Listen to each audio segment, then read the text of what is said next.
ሰላም ጤና ይስጥልን። እንዴት ናችሁ? የምትመለከቱት በኮሪደር ልማት ላይ የተሰራ የባስኬትቦል መጫወቻ ሜዳ ነው። ሜዳው የተሰራ በጎሚክስ ፓውደር ነው ወይም በሄቪ ዲቲ ኢፖክሲ ፓውደር ማለት ነው። ቪዲዮውን እስከ መጨረሻው እዩት፣ ጠቀሙበታላችሁ።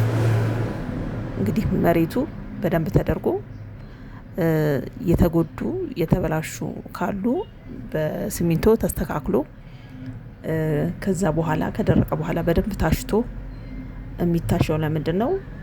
በደንብ ይሄ ብን የሚል ነገር ካለ በደንብ መታሸት አለበት ወይም ችዝል መደረግ አለበት። ከዛ ውጭ ደግሞ እንደዚህ ሙልጭ ተደርጎ ከተጠረገ በኋላ ቢያንስ ለአንድ ሰዓት ያክል ሜዳ ውጭ ላይ ስለሆነ በደንብ ተደርጎ በውሃ ይታጠባል። ውሃ የሚታጠበው መሬቱን ማጠብ ብቻ አይደለም፣ የማራስ ስራም ስለሆነ ነው። እንደዚህ ከተደረገ በኋላ ድጋሚ የመጥረግ እና የማድረቅ ስራ ነው የሚሰራው። ሰዓቱ በነገራችን ላይ ወሳኝነት አለው። የሚሰሩበት ሰዓት በተለይ ጎሜክስ ሲሰራ አሁን በጋ አይደለ፣ ከ10 ሰዓት በኋላ መሬቱ ከቀዘቀዘ በኋላ ቢሆን የተሻለ ነው።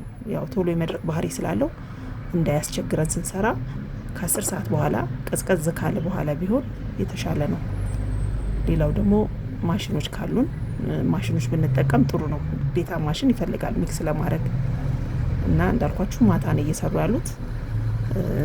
ይሄ ከተሰራ በኋላ የምትፈልጉትን ከለር ሜዳውን ከለር የመቀባት ለምሳሌ የመለየት ስራ የምትፈልጉ ከሆነ የትኛውንም ቀለም ይቀበላል። የትኛውን ቀለም ስላችሁ ዜብራ ቀለሞች ነው እንጂ ሌሎች ወይዘር መቋቋም የማይችሉ ቀለሞች አይደለም።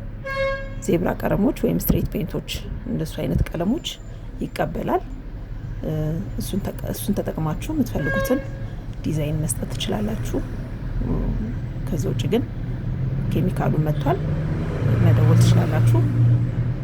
ነገ ወይም ሰኞ ሽያጭ እንጀምራለን፣ ደውሉልን። የተለየ ነገር ካለ ደግሞ ዳታሽት በደንብ ማወቅ ከፈለጋችሁ ዳታሽት ልክላችኋለሁ። ቴሌግራም ላይ አይበሉኝ፣ አንብቡት፣ ተጠቀሙበት። እናመሰግናለን።